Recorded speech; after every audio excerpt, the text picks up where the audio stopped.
We'll try and feed you up. Come, come, come. Now in here we should have wonderful delights that will make you all pudgy and you'll look like me. What's in here? Ooh. Pot noodle. Yum, yum, yum. What else?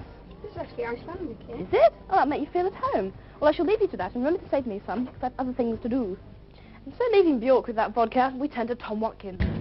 This is Björk and her debut solo single, Human Behaviour. Now, Björk used to be in the Sugar Cubes, but then they've dissolved into that great celestial teacup in the sky. Björk's all on her own. So she's come over to the Naked City for a bit of excitement and company. And as a special treat, we've made her pot noodle. You don't get these in Iceland. Do you have these in Iceland at all? No. Well, it's probably best to eat them with a spoon.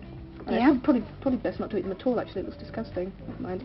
So what's your equivalent of this in Iceland? Do you have anything like this? Well, it's hard to get stuff like that, but Yeah. it's like raw fish and water, that kind of vibe. Just that milk. sort of in a bowl together. Yeah. Oh, that's nice. So that's why you're so skinny then, because you don't eat it.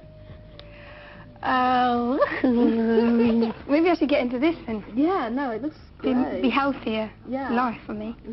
Now, on this album, there's one track called There's More to Life Than This, where at one point it kind of sounds like you've gone out of a room and you're singing it in a toilet.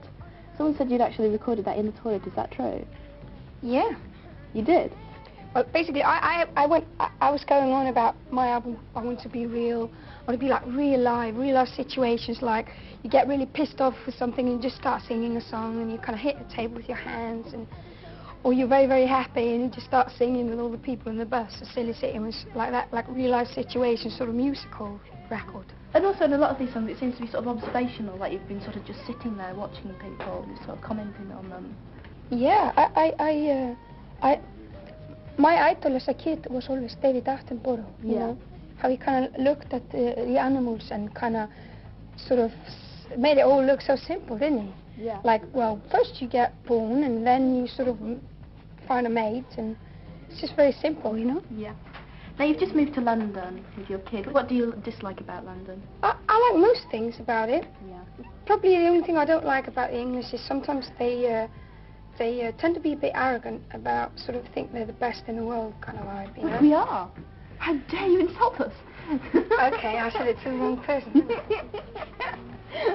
Well, they think all the other people in the world are sort of pretty to watch and sort of something to play with or listen to, sort of exotic sort of experiences. Yeah.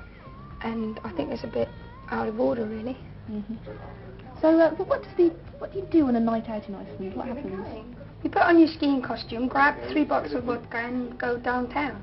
In the blizzard. All right. And get really drunk. I mean, we like to do things properly, you know. Either you don't do them or you do them. Yeah. And I still think the manners that people drink here sometimes get a little red wine glass in the middle of the week. Yes. I think it's a bit waste of money, you know. And it's a bit sort of, you're a bit of an alcoholic if you drink every day, do you know what I mean? Try and just drink once a week and then drink sort of 2 bottles of vodka or something, do it properly, Yeah. get it over and done with and get to work on Monday morning. You're a woman after my own heart. Excellent. Now, we're going to play a video that we've put together. It's some shots of you in Iceland, and we're putting it to the track Venus as a Boy.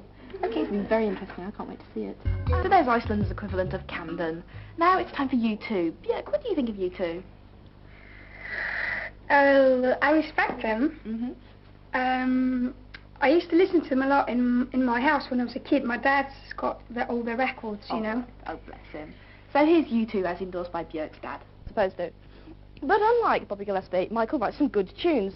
But the message he's trying to convey is somehow blurred. You remember Sidewinder Sleeps Tonight, with that poignant lyric, "Call me when you make her up." I have no idea what that means. Also, Automatic for the People. What's he trying to tell us there? I have no idea. But here's a film now from someone who does know.